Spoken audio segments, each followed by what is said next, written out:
Chef Talk with Kyle Cherek is brought to you by the following presenting sponsors: Mandel and the North End.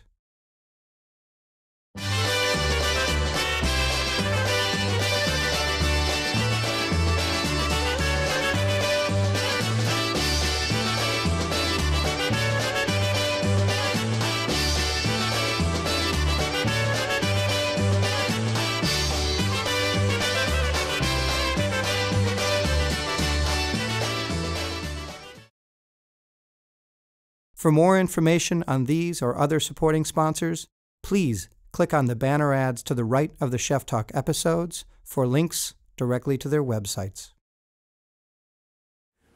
For this Chef Talk with Kyle Cherek, I catch up with Justin Carlisle at his new restaurant, Ardent.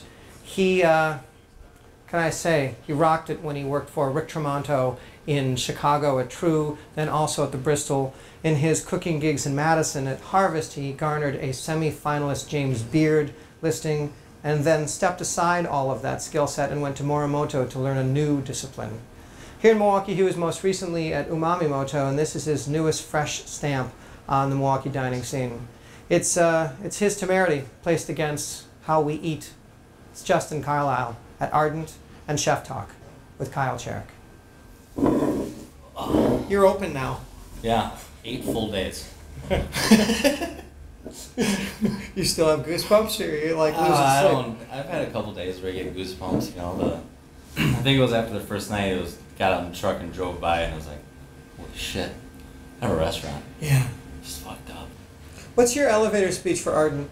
It means the Ardent, exactly what the definition is what it means to me. Very passionate, very driven, very excited, front forward. That's what this place means. It doesn't limit me to what I have to do within the 4 walls.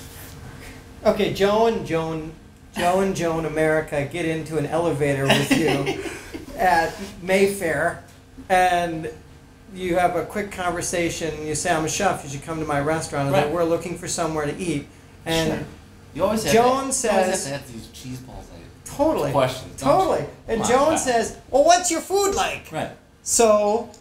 And that's where the difference of what we just talked about. Currently on the menu at Ardent, 8 days in, French onion soup, salt roasted cerelac, which is a fancy word for celery root, milk, acorn squash, cured trout, beef tartare, pickled herring, game hen, beef, chocolate, and confit apple.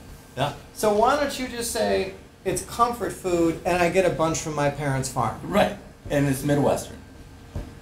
Instead, you're going to tell Joe and Joan in the elevator at Mayfair it's very personal? Yeah. And they're going to be like, "Oh, let's go there." What's personal?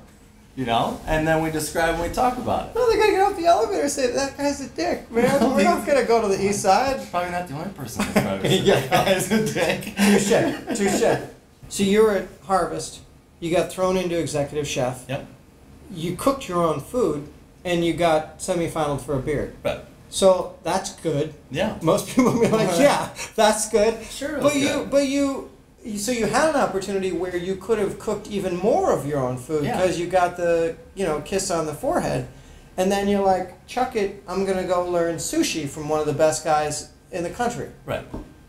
I did well at Harvest, and it was a great learning experience.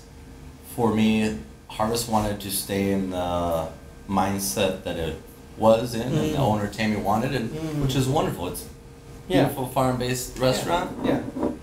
I did not want to. I wanted to keep pushing limits, people, as around, and bar times. Right, bar time and everything else. And for me, going to work for Shinji was taking myself completely out of my comfort zone.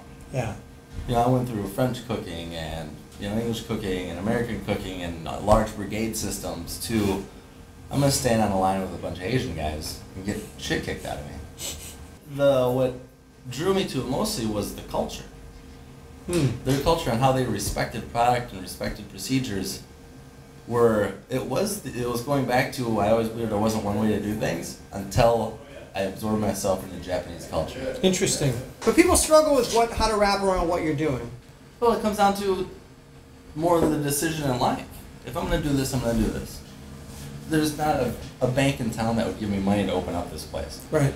But it's showing also that you can do this with minimal material, with minimal overhead, with minimal product. It's feasible to do what you want to do in life. Yeah. You know, but you have to have a starting ground. Right.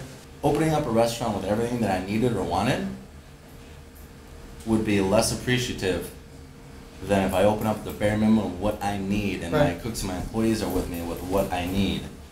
And we do it day in and day out with 2 induction burners and 2 circulators. And we serve 30 people a night, 8-course tastings and everything else out of it. And people are blown away by it. And we can show that this is feasible. It's possible to do what you want to do with minimal. I want to connect with the people that come here. And my thought process of food, and my thought process of what I think dining can be and should be, that I don't think that we need to have white tablecloths and the finest of everything to be a fine dining restaurant. Right. And we can serve fine dining food at a price that is very affordable. Party fillets. 1 is rare. Some filet, 1 rare. 1 chicken. Party style. 7 party salmon. 2 mushroom risotto